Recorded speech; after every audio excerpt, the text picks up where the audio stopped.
Food is all around us. It's no longer just in our kitchens and restaurants. It's on our phones, Instagram, YouTube. We use food as a reason to get together, celebrate, and experience. No matter if that experience is in your home or in a different city. I am your host, Scott Scher, and I'm here to talk about your favorite food and the people behind them. This is the I'd Eat That podcast. You know what I'm saying? So that he can become possibly a butcher or something of that aspect. Somebody who comes in and says, hey, I really like working in the front of the house, and we could kind of roll them into the manager's kind of a training.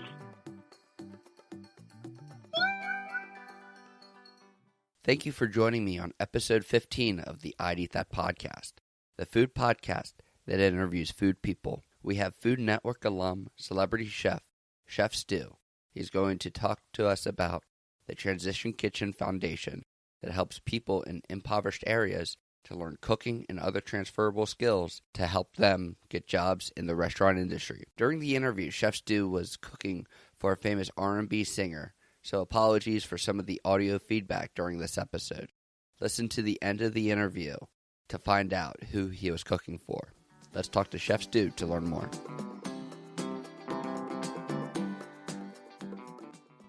Hello, everyone. Thank you for joining me on this episode of the I'd Eat That podcast. Today, we have a really special episode. We have Food Network alum, celebrity chef, Chef Stu with us. How are you doing today, Chef? I'm doing amazing. Thank you for the introduction. Sounds amazing. Sounds amazing. You're a legend over here in Baltimore. I'm a legend? Yeah, in Baltimore you are. Yeah, I know. I should be. Yeah. Who else from Baltimore went and put Baltimore on the map the way that I did and came back to the city? Some people made it out, but they forgot about the city. But speaking of Baltimore, you founded this foundation in Baltimore City, Transition Kitchen. Can you tell us a little bit more about it? Okay, so originally, as you said, being from Baltimore, I would leave Baltimore in hopes to become a restaurant owner, and at the time was Atlanta, Georgia. And so moving to Atlanta, I started working with a bunch of staffing agencies. I mean, honestly, I worked with over 50 staffing agencies. 5 different staffing agencies. So they sent me to over 50-something establishments in a 5-year time frame. So that's available for people to kind of see my little backstory. It's called Becoming Chef Stu on YouTube. And so in that's what kind of started to open up the door for Transition Kitchen, because working with so many different staffing agencies, I was realizing that a lot of staffing agencies doesn't really have a way to test people. And so they kind of just hire whoever says they can cook. And then when we get the person over to the establishment, then the chef is pissed because this person probably just started cooking yesterday. And so they're clueless about what really goes on in the kitchen. So that just kind of formulated some sort of a demand. I realized that, hey, if I could help the staffing agencies get better trained people, that'll make them look better for the corporate companies that they work with. And there you have it, Transition Kitchen. So it became a culinary arts training program to kind of help staffing agencies have better work, help corporate companies have better people. And then the good thing is I'm helping people get jobs in between. That's pretty much what that is, man. After I use it to get to the top, I'm now sharing it with the world to show them the same way I did it. Good for you. What are some of the skills that your students will learn in your program? Okay, great question, buddy. So each class is designed to highlight a different position within the industry. So nobody walks away ready to beat Bobby Flay, I assure you. You know what I'm saying? But they will have the waiter aspect. We talk about setting tables, waiter, front of the house position. We talk about the back of the house position, prep cooks, garmager. We have the porter as well, showing how important it is to keep everything organized. And then we even kind of do the setup and breakdown for the guys who think hey, I don't want to be a chef. Do you know when you set up a wedding, somebody has to go and get the 200 tables, somebody has to go and get the 400 chairs, just fixing the equipment. Even though we don't really go into it, but just tap it into, hey, this fryer goes down, that's an electrician. This refrigerator goes out, that's the HVAC guy. And so that's pretty much what the idea is, to just highlight the variables of all the different ways that you can be a part of the food industry without necessarily being a chef. Nice. And how many students do you accept per curriculum cycle? So originally in Baltimore, man, I kind of bit off more than I could chew initially, because I was like, give me 30 students. 30 students in one class setting is far too many. It's really hard to keep everybody's attention span. So we've broken the classes down a little bit to 15, so 10 to 15, but it's a 1-month program. So if a group signs up in January, they'll come 2 to 3 days a week for 1 month, and then they'll graduate And then that's when we know if they're really still trying to stick with the culinary arts industry, then we'll kind of like place them in the specialty training that we think might be best for the position. But the other people who just kind of just want to come and learn how to cook and want to go back to being a rapper or a basketball player or whatever, we still help them too, but they're not going to receive the same amount of training that somebody who wants to turn it into a career choice. Sure, that makes sense. And for the ones that are interested in like specialty skills like baking or... Well, we actually have a baking and pastry class that rotates through, but like the specialty classes would be, for instance, if you took the training and you're like, chef, man, I'm really loving this. I like having this knife in my hand. Then I would say, okay, cool. I think I know where he belongs. So let's start giving him more knife skill training. You know what I'm saying? So that he can become possibly a butcher or something of that aspect. Somebody who comes in and says, hey, I really like working in the front of the house. And we could kind of roll them into the manager's kind of a training module. So that's where the specialty classes come in at, where they'll be directly for whatever the position that a person is. And so, even if you want to be a banquet server, then I'll pair you with a banquet captain who's been working in the industry for 25 years. And so now you have somebody like that to look up to and work with. Okay, yeah, I like that. It's not a one-size-fits-all. No, not at all, man. It's so many facets to this industry, and that's kind of like my motto is just like highlighting the endless possibilities in the culinary arts industry. I don't know how many people know, but it's like Guy Ferrari's worth like 60 mil. Gordon Ramsay's worth 121 million. You know what I'm saying? Paula Deen, 17 mil.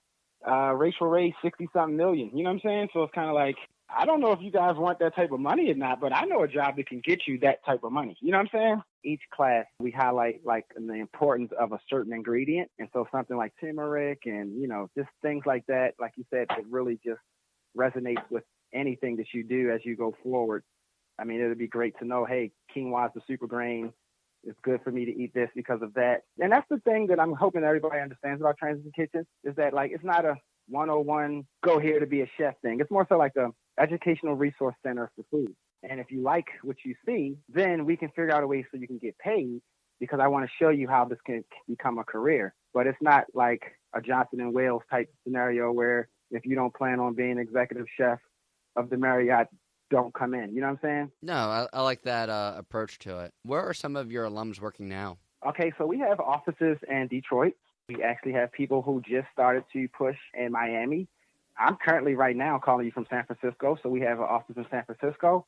We have one in Las Vegas, Baltimore, Las Vegas, Detroit. And after next week, London. I'm headed to London to do a cooking demonstration for 10 kids inside London to showcase what the Transition Kitchen program looks like for the first time out of the country come December the 2nd. Wow, international. Me in London showing some kids how to make a Maryland-style crab cake. So do you keep track of your students after they leave? Like, where are some of the places that your alums are working now? We got a guy at Five Guys. We got somebody at the Olive Garden. I definitely keep up with them as much as can. They call me. Some of them a little too much, but no, I definitely stay in touch with them.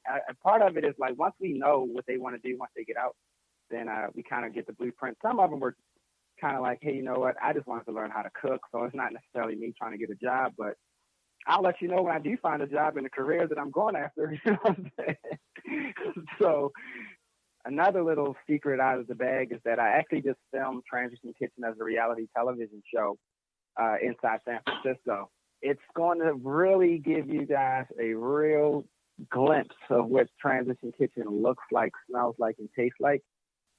Maybe in 2020, 10 students. And so it like walks you through the whole process and kind of shows the community of San Francisco along with the transition of these students. That's really exciting. What network will it be on?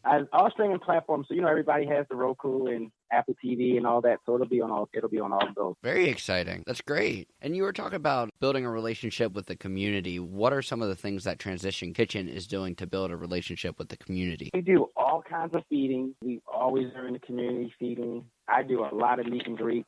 I have to admit, like some people okay, celebrity chef, Food Network star, great. Why do you need my help again? I've already donated a lot to this, but it doesn't work if I just basically put up all the money and nobody knows about the program. So for it to be a community-based initiative, we need the community involved. So we do all kinds of things to just get people excited about the program, whether it be a cooking demonstration, a Q&A, some type of a class. chance to work with Baltimore Food as I did a tasting for them with my stew sticks, and they were so blown away. But the sad part is they live in Baltimore. They were clueless about the program. So it's kind of it lets me know that there's still work to be done. So I think that once people kind of find out what we're trying to do and see, hey, you know what? This isn't a publicity stunt for Chef Stu. I mean, he's skin deep in the game as well, but I can't really do it alone. So I clearly need the help of the city. I mean, it's not always about money. We got people volunteering. So if anybody wants to come and volunteer, please contact my vice president, my program director, Bonnie Peterson,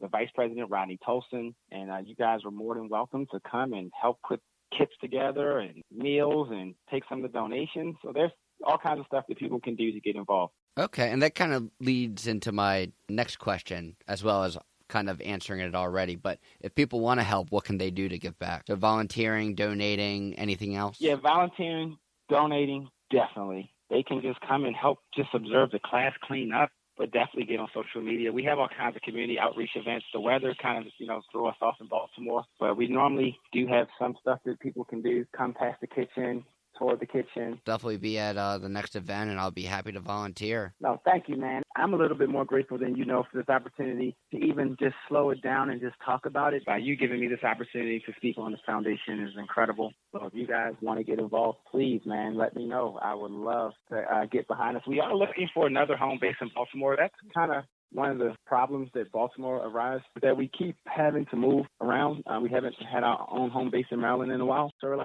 playing musical kitchen, and it's hard to kind of keep everything going. And so there is little pockets of time where kind of we're in limbo looking for the next place to call home. I'm feeling really good about this interview. I know this is the hometown, so please, guys, if you're listening, call Chef Stu and let's figure out where can we come. I only need to use the kitchen a couple of hours out of the week, 2 days a week, 4 hours total. So if I could use it for 8 hours a week for 1 month's time, that gives me the month that I need to do the initial training. And if you like what you see, then we can figure out plan B and figure out where home base could be.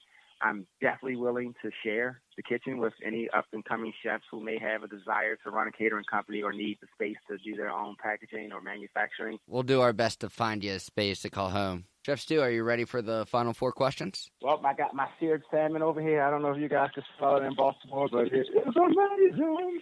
Oh, you get some cooking in the background. Can you hear it? You've been hearing some audio feedback from this podcast. Chef Stu is cooking in the background. And who are you cooking for? I'm cooking for the R&B singer Raheem Devon, and he's from the DMV as well.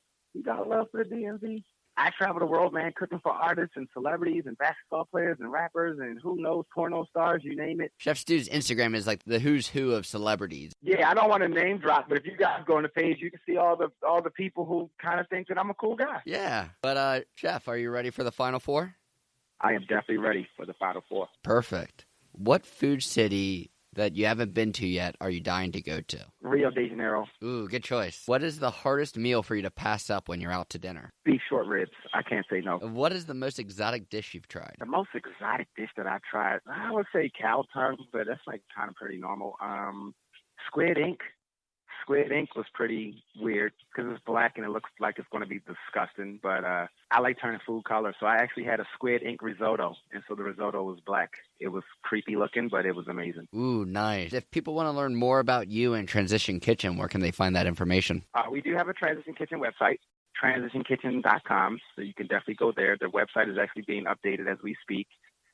Transition Kitchen also has a Facebook and an Instagram, so you can definitely check us that way. We also have a YouTube channel. So Transition Kitchen, hashtag Transition Kitchen on all social media platforms. You should definitely be able to find us. And then, of course, Chef Stu, www.chefstu.com, kind of keeps you up to date. So I do try to separate the two. And the role of Transition Kitchen, I'm the president of the foundation trying to help communities. In the role of Chef Stu, I'm the hottest chef in the game. You know what I'm saying? Just add that in there. And all of Chef Stu's and Transition Kitchen's links and social media sites will be in the description of the podcast. Chef Stu, thank you so much for joining me on the I'd Eat That podcast. No, listen, buddy, I certainly appreciate this opportunity. I look forward to meeting you personally. I'll be in Baltimore.